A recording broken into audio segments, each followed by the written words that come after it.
ان کو تکلیف نہیں دینی چاہیے. مہروز بھائی آپ کیا سمجھتے ہیں کہ والد آخر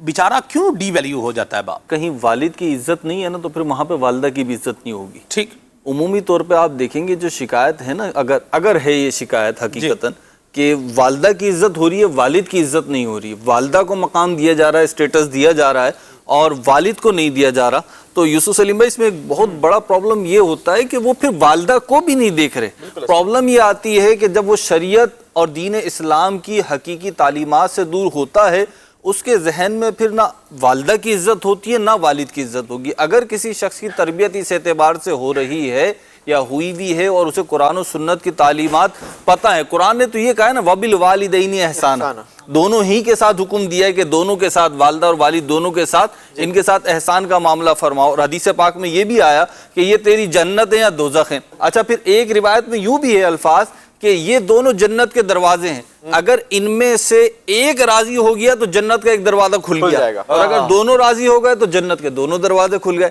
اور معاذ اللہ ایک ناراض ہے تو جہنم کا دروازہ کھل گیا اور جنت کا بند ہو گیا. ایسے روایات میں احادیث کریمہ میں مضمون ملتا ہے ہمیں. تو وہ تو دونوں کے لیے بیان ہوا ہے. اب جہاں تک بات رہ گئی یہ کہ والدہ کی زیادہ ہوتی ہے یا نہیں ہوتی اور والد کی ہوتی ہے یا نہیں ہوتی، تو میرا خیال ہے اس میں دو چیزیں ہیں. اعلیٰ حضرت عظیم البرکت رحمۃ اللہ تعالیٰ علیہ نے اس حوالے سے تعلیمات فرمائی جس کا خلاصہ یہ ہے کہ والدہ کے اوپر شفقت اور رحمت کا معاملہ زیادہ ہونا چاہیے اور والد کے لیے تعظیم اور عزت کا معاملہ جو ہے وہ زیادہ ہونا چاہیے. اور ہم اپنے معاشرے میں دیکھتے ہیں کہ اسی چیز کی فراوانی ہے. والدہ کے ساتھ ایک رحمت کا، ایک شفقت کا، ایک کچھ زیادہ ہی اپنائیت کا سلوک ہوتا ہے اور وہ ہونا بھی چاہیے، ایک نیچرل ہے. اور والد کے ساتھ ایسا نہیں ہوتا تو اس کی ایک وجہ وہ پردہ ہے جو عظمت کی وجہ سے یا اس کی تعظیم کی وجہ سے حائل ہوتا ہے، اور انسان اپنے والد کے ساتھ وہ گفتگو، وہ بات، وہ انداز اختیار نہیں کر پاتا جو والدہ کے ساتھ رکھا جاتا ہے. البتہ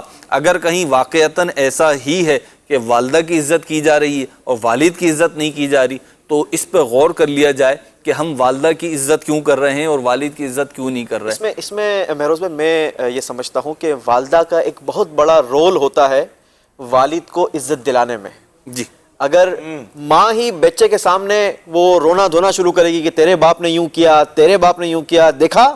کیسے ٹون کیا، یہ دیکھا یہ کیا، یہ ماجرا کیا، تو اب یہ کیا پیچھے سے ایک قسم سے بیٹے کا ذہن بنتا چلا جائے گا، اولاد کا ذہن بنتا چلا جائے گا والد کے خلاف. تو سب سے بڑا میں سمجھتا ہوں کہ اس میں کردار جو ہے وہ عورت کا ہوتا ہے اپنے شوہر کی عزت کروانے کے لیے اور بچوں کے لیے باپ کی عزت کروانے میں. تو اگر ہمارے اسلامی بہنیں اس بات کو نوٹ رکھیں اور غور کریں اور اس پر عمل کریں کہ ہمیں اپنے گھر والے کی بچوں کے سامنے کوئی ایسی کمزور بات بیان نہیں کرنی کہ جس کی وجہ سے اس کے دل کے اندر ان کے لیے خلش پیدا ہو. یوسف بھائی یہ بچوں پر بھی نا ایک بڑا نفسیاتی اثر ڈالتی ہے عدنان بھائی کہ اگر والدین، باپو شریف، اگر والدین میں آپس میں کوئی اونچ نیچ ہوئی، کوئی کھٹ پٹ ہوئی، کوئی انبن ہوئی، اب وہ بچوں کے سامنے اگر جھگڑا کرتے ہیں یا ایک دوسرے کو ڈیگریڈ کرتے ہیں تو یقینی طور پہ بچوں کی سائیکی پہ تو یہ اثر تو ہوتا ہے کہ وہ ایک کو مظلوم سمجھنے لگتے ہیں، ایک کو ظالم سمجھنے لگتے ہیں. اب وہ کوئی بھی ہو سکتا ہے، لیکن خود بچوں کی تربیت اور بچوں کے جو ایک نفسیاتی اثرات ہوتے ہیں